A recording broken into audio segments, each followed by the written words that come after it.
The woman in the cashmere coat didn't look at her when she said it. That was the part Nora would remember longest. Not the words themselves, but the way the woman kept her eyes on the display case the whole time.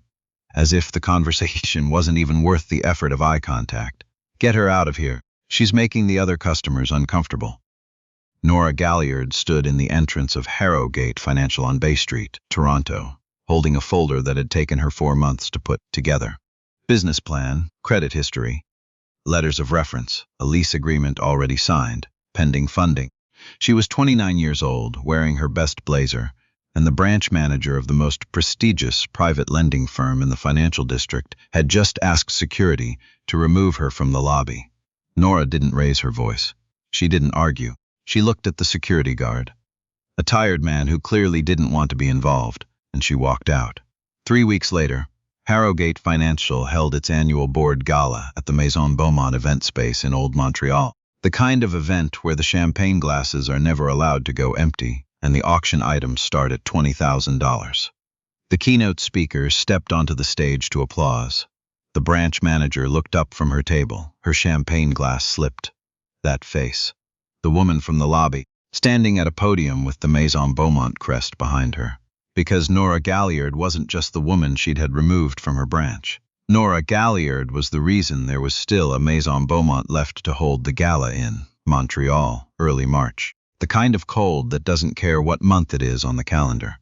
Snow crust on the plateau sidewalks, slush on St. Catherine, wind off the river that finds the gap between your collar and your scarf, no matter what you do. Nora walked to work the same way she always had. Down from her apartment on Rachel, left on St. Denis, past the boulangerie that had been there since before her mother moved to this city. The owner, a retired postal worker named Achille, who baked as a hobby now, always left a coffee on the counter for her. Black, no sugar. He'd started doing it 3 years ago, and neither of them had ever commented on it. She was the regional coordinator for the Beaumont Foundation's community lending program. It wasn't a flashy title. It meant she spent her days reviewing loan applications from small business owners in underserved neighborhoods, hairdressers, mechanics, a woman who wanted to open a Haitian restaurant on Ontario Street, a young carpenter from Rosemont who built accessible furniture. Nora reviewed their files, assessed their needs, and helped them navigate a system designed to make them give up before they reached the front door. She was good at it. She'd been doing it for 6 years, since she was 23. Since the summer she aged out of the foster system and needed to figure out what came next. But the Foundation's community lending program was in trouble.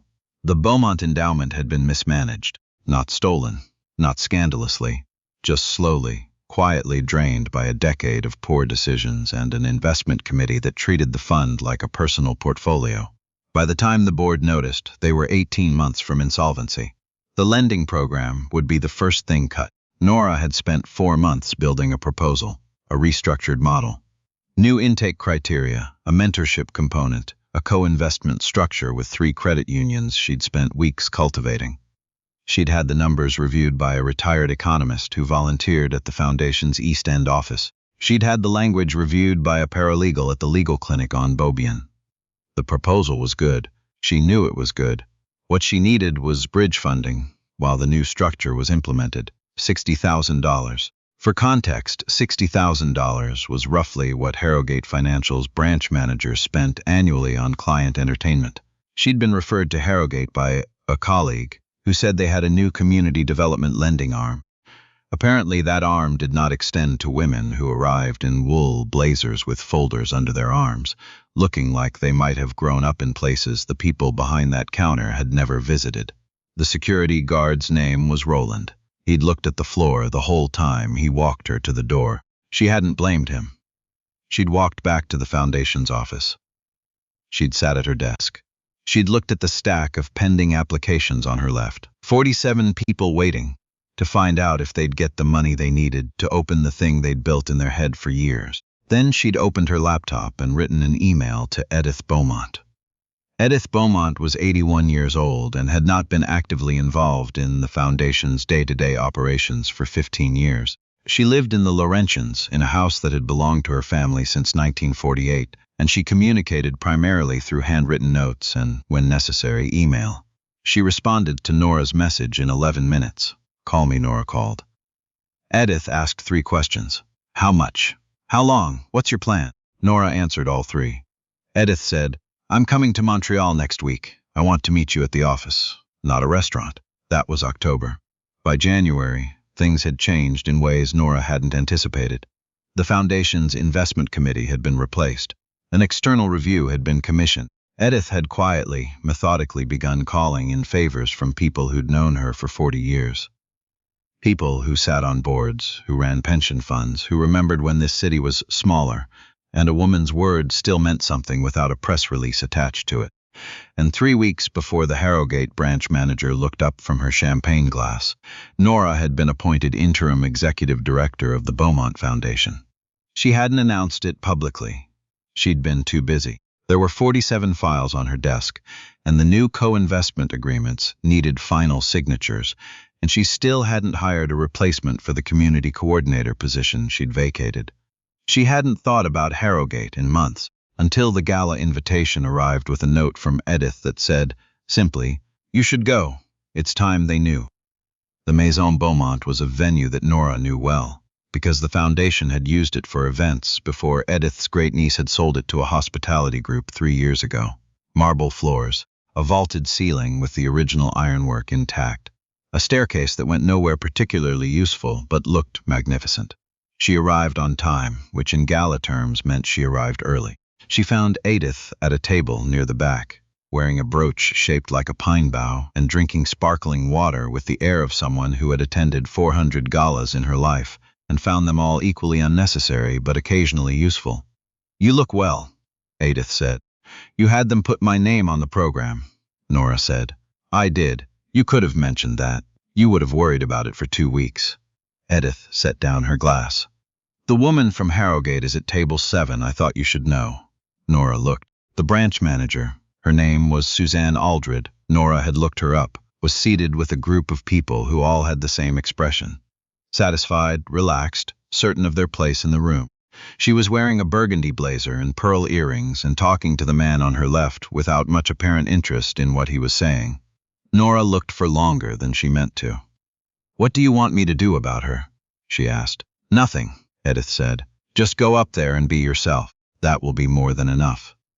The thing about the proposal Nora had brought to Harrowgate was that it wasn't the first one she'd ever made.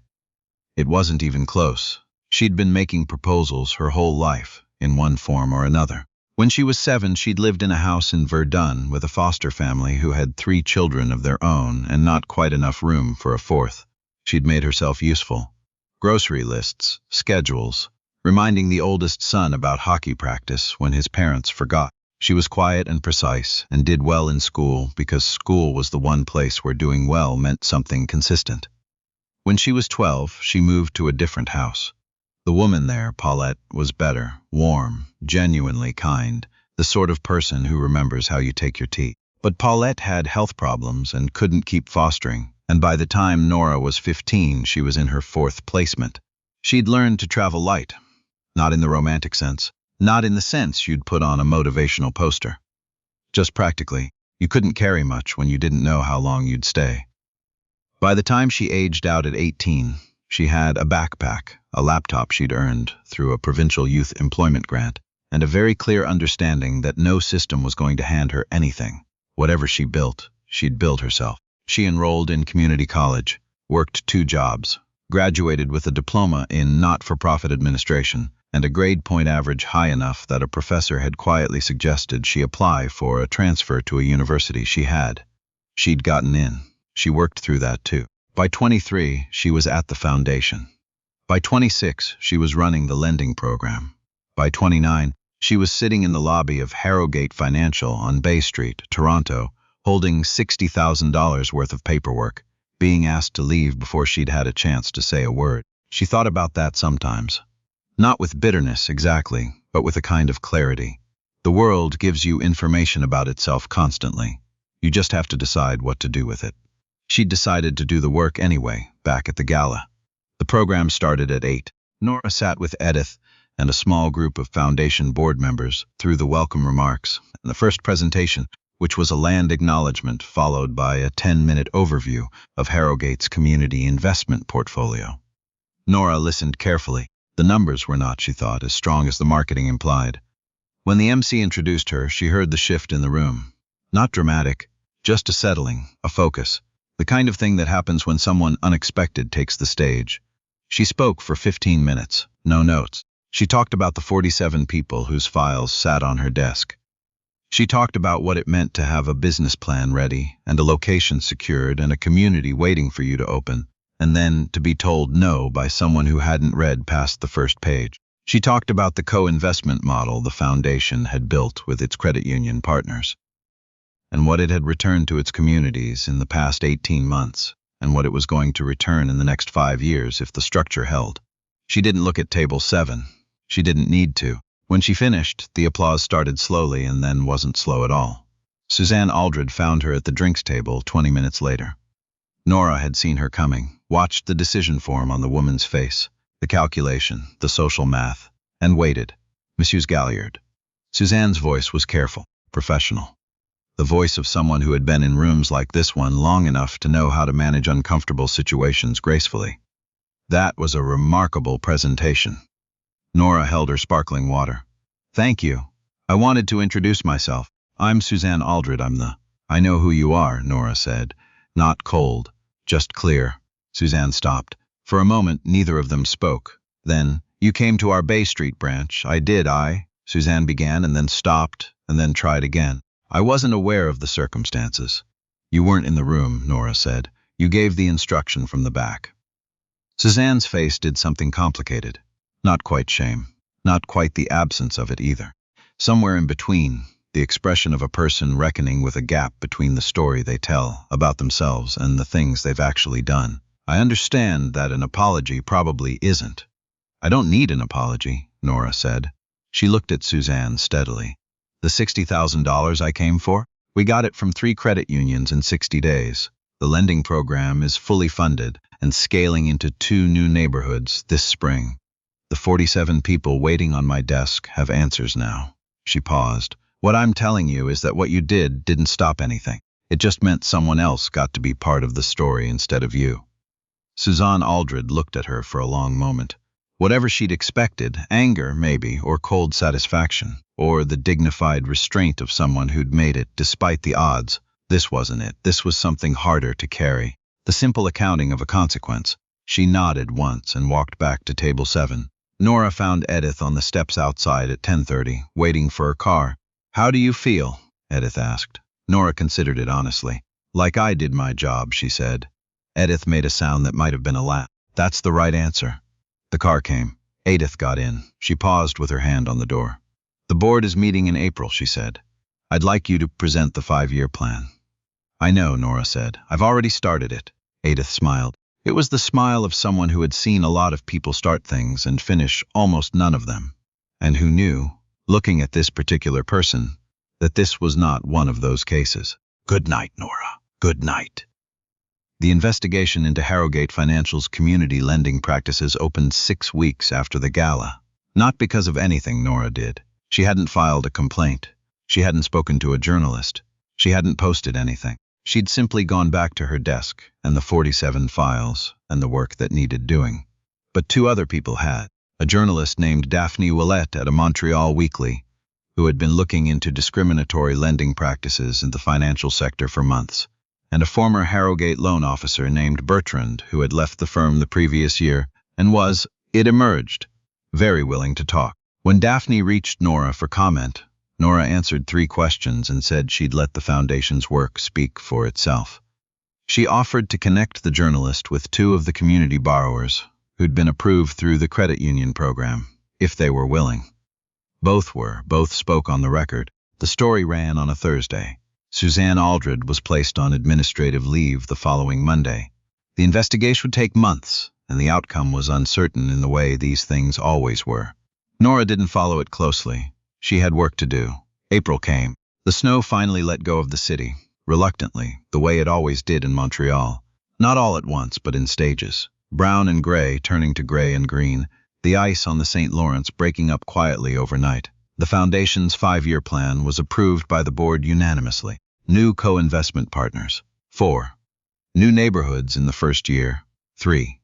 Projected loan volume over 5 years, $12 million, deployed in amounts between 5 and 80,000 to small businesses in communities that the traditional financial sector had been declining to serve for decades. The lending program wasn't just saved. It was something it had never quite been before.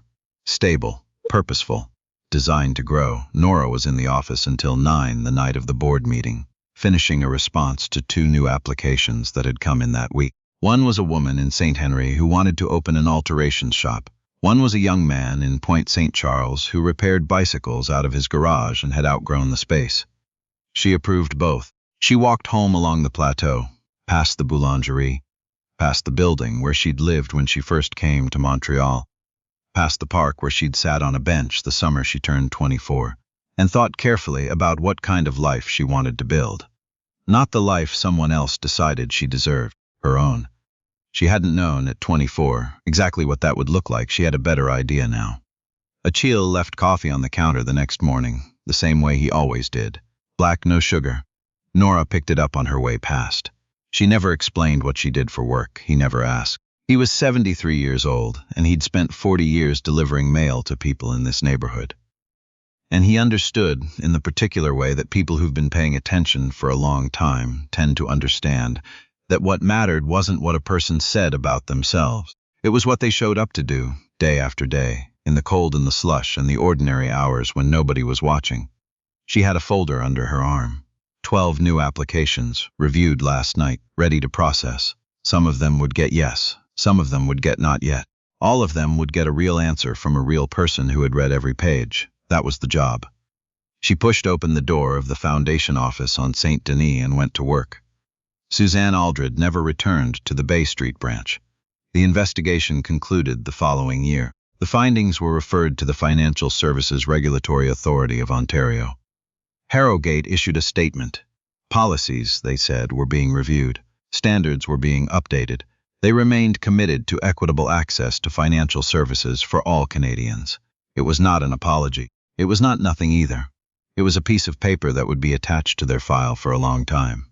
Nora kept a copy, not out of bitterness, out of clarity. The world gives you information about itself constantly. Some of it is worth keeping. The young man from Point St. Charles opened his bicycle repair shop on Notre Dame West in October. He named it after his grandfather. On the day it opened, he called Nora to say thank you, and she said, "You did this, not me." And he said, "I couldn't have without you." And she said, "That's why we're here." She meant it. That's why they were there. If you've ever walked into a room with everything you had, a folder, a plan, 4 months of work, and been made to feel like you didn't belong there before anyone gave you a chance to speak, stay, keep the folder. Find the door that opens. They exist. Sometimes you have to build them yourself. Subscribe to Rune Stories. There are more truths waiting to be told.